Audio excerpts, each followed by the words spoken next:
All right, welcome. Today we're going to get into something really fascinating.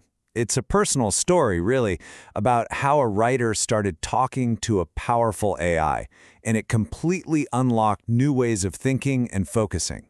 This is all about a new kind of partnership between our minds and machines. So, let's just start with the question that's at the heart of this whole thing. What if AI wasn't just some tool you use, like a calculator or a search engine, but a real partner, something that collaborates with your mind? This whole explainer is really the story of discovering that this is not only possible, but it's happening right now. And it all kicked off with this one feeling. The writer, Mark Masahiro Hirayama, was having this deep, long conversation with Google's Gemini AI, and afterwards, he felt this intellectual thrill that was so powerful, he realized it was something totally unique, maybe even something he couldn't get from talking to another person. That was the moment that started it all. So, what made this different? What happened in that conversation? Well, it revealed that something had fundamentally changed. AI had become a real intellectual partner. And listen, we're not talking about just getting quick facts here. We're talking about a genuine, back-and-forth stimulating dialogue. See, this kind of partnership just wasn't possible before. Hirayama mentions that with older AI models, whenever he'd bring up his specialized research topics, they'd just fail. They couldn't keep up. But the new Gemini 1.5 Pro, it was a totally different ballgame. The responses weren't just correct, they were sophisticated, they were insightful.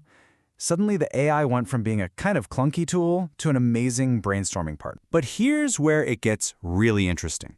This powerful intellectual partnership, it led to something completely unexpected. During these long back-and-forth sessions with the AI, Hirayama realized he was slipping into this incredibly powerful psychological state of deep, focused work. You probably know this state. Psychologists call it a flow state, but most of us just call it being in the zone, right?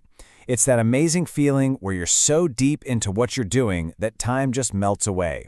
You're not just concentrating, you are totally immersed, energized, and actually enjoying the process. It's where our best work comes from. So how in the world can a conversation with an AI trigger something so profound?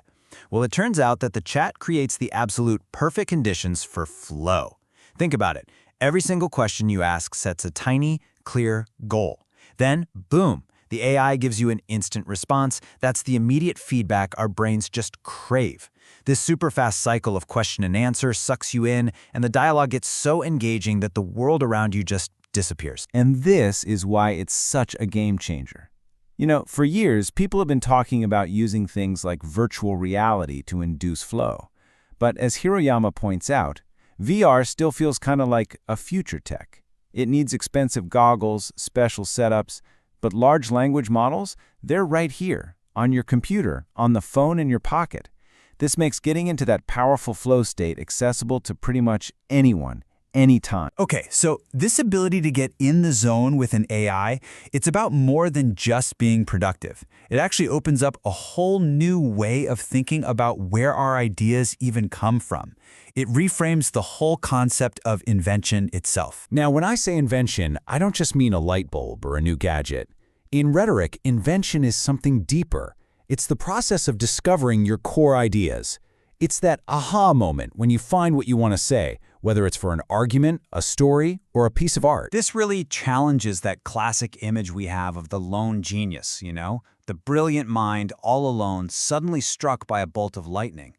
But a lot of thinkers have argued for a while that invention is actually a social act. It comes from the dialogue between a person and their world, their culture. And what Hirayama realized was his chats with the AI were a brand new, powerful version of that. The AI was his new social partner for creating ideas. And there's a deep psychological reason why this feels so incredible. Partnering with AI like this taps directly into our core human drivers. It gives you this endless ocean of information to feed your curiosity. It gives you total autonomy. You control the conversation. And when you combine those, you start to feel a sense of mastery and purpose, like you're using your best skills to do something that really matters. But after all of this, the amazing AI partner, the incredible flow state, seeing invention in a new light, Hirayama took a step back, and he realized there was one critical piece of the puzzle, a human piece, that he'd totally overlooked in all the excitement. And this was it. In a follow-up, he wrote this. He said he had one regret about his first article. He should have mentioned grit. For all the power of the AI, this was the missing ingredient. So what is grit? Well, it's that powerful mix of passion and perseverance.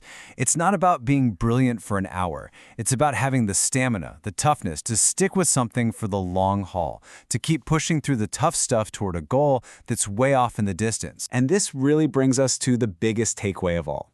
The best way to think about it is like this. The AI is an incredible vehicle. It's superpowered, it can take you anywhere, it can help you get in the zone. But a vehicle, no matter how amazing, is useless if there's no driver with a destination in mind. Grit, human grit, that's the engine, and it's the driver.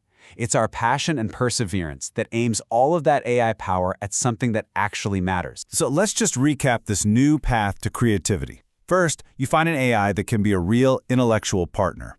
Second, you use that interaction to get into a state of deep focus, of flow. Third, you treat Invention as a social act, a collaboration with your new AI partner. And finally, and this is the most important part, you bring your own human grit to the table to turn all those amazing ideas into something real. Which leaves us with one last really big question to think about. We're entering an age where AI can give us an almost infinite number of answers. The real challenge, the real work, now shifts back to us. Do we have the passion, the perseverance, the grit to figure out which questions are actually worth asking in the first place? Thanks for joining us.